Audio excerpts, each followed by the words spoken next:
Heading up our next state, I would like to introduce Gretchen Minker for Idaho. Idaho began training with Juntos in 2018, and their Latino population is made up of 83% Mexicanos.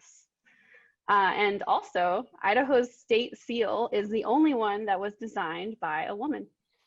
Oh. And Gretchen, I will let you take it away. Wow. Thank you. We'll have, we're so pleased to be here, and we'll have our Director Judith start with the introduction of how we got Juntos started in our state. Thank you, Gretchen. Yes, I'm Judith Schoenfelder. Thank you for welcoming Idaho to the Juntos family. I truly did feel like I was with family when we got to attend the training in North Carolina, as well as meeting Diana at a CIFAR conference. I mean, I really, truly did feel connected, and I appreciate that so much. So our journey began officially around 2015. We were researching projects that might serve our Latino audience because we knew there was a huge gap in that. So my colleague and I, Maureen Toomey, many of you know her, we definitely found a program we thought would be effective and began trying to implement that. We did apply for some funding that wasn't granted at first, but our then president of the university in 2017 had formed a Latino advisory committee and did commit some funds through the Office of Diversity and Inclusion, which was great. So that program was piloted, and Jerome County was chosen to start that program. We then did get CIFAR funding to officially fund that and then move it into an official Juntos program. And Gretchen has been our wonderful FCS coordinator or educator in Jerome to get that going. So she's going to share a little more about that, the details of it. And thank you so much. Thanks, Gretchen. Great. Thank you so much. So could you go ahead, please, to the next slide? And I'll try to stay within my time, but those of you who know me know I can go on.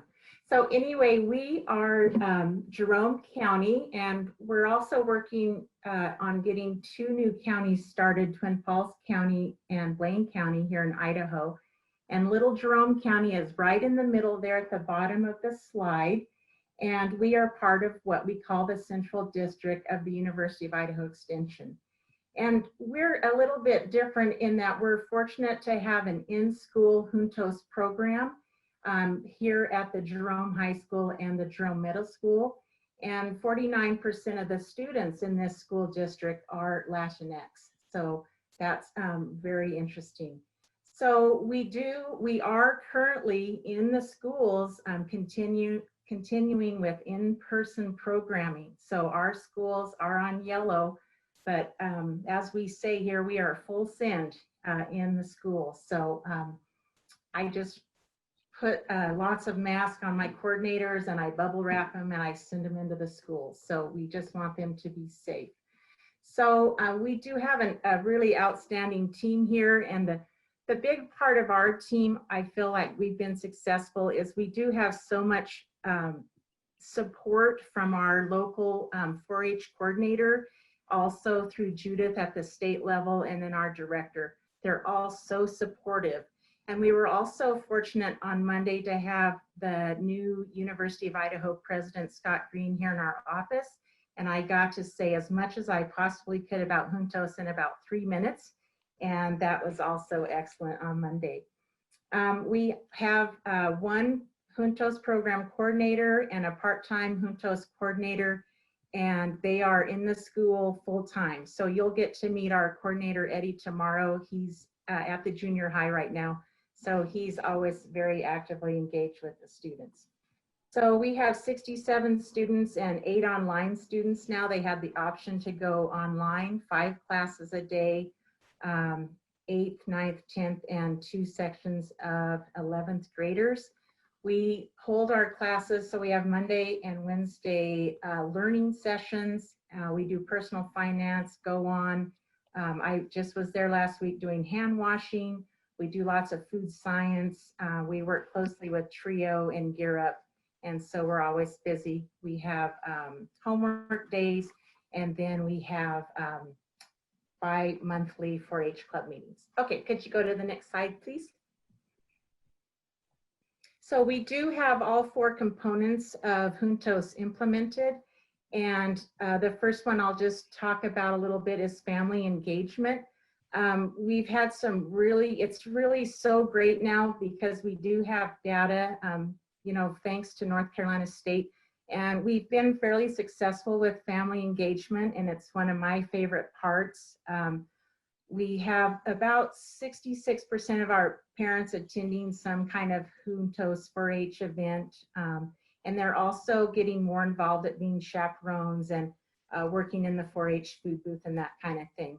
One thing that I wanted to point out with one of our quotes is the student or the parents really feel like they're being supported, especially through our coordinator. And I thought it was really interesting that some of the parents really focused in on their daughters and how supported they feel and that they're excited for their daughters to have careers as well as their sons. And then the parents are also talking a lot about how they're learning things. So that's been excellent.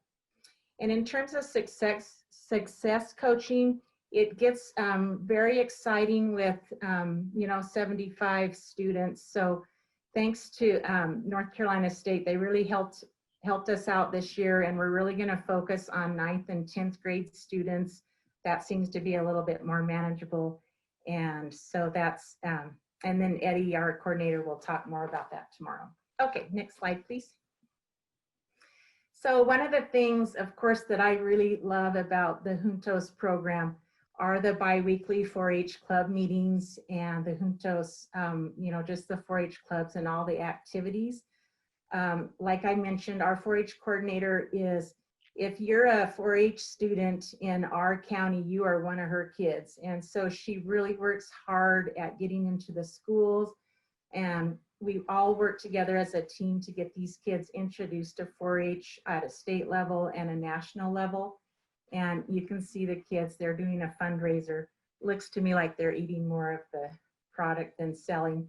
But we do have an outstanding group. And one thing that happened last week, I was substituting in the classrooms, and we had one of our Juntos students that, as an 8th grader, when she got up to do her elections speech 3 years ago, she hid under the table.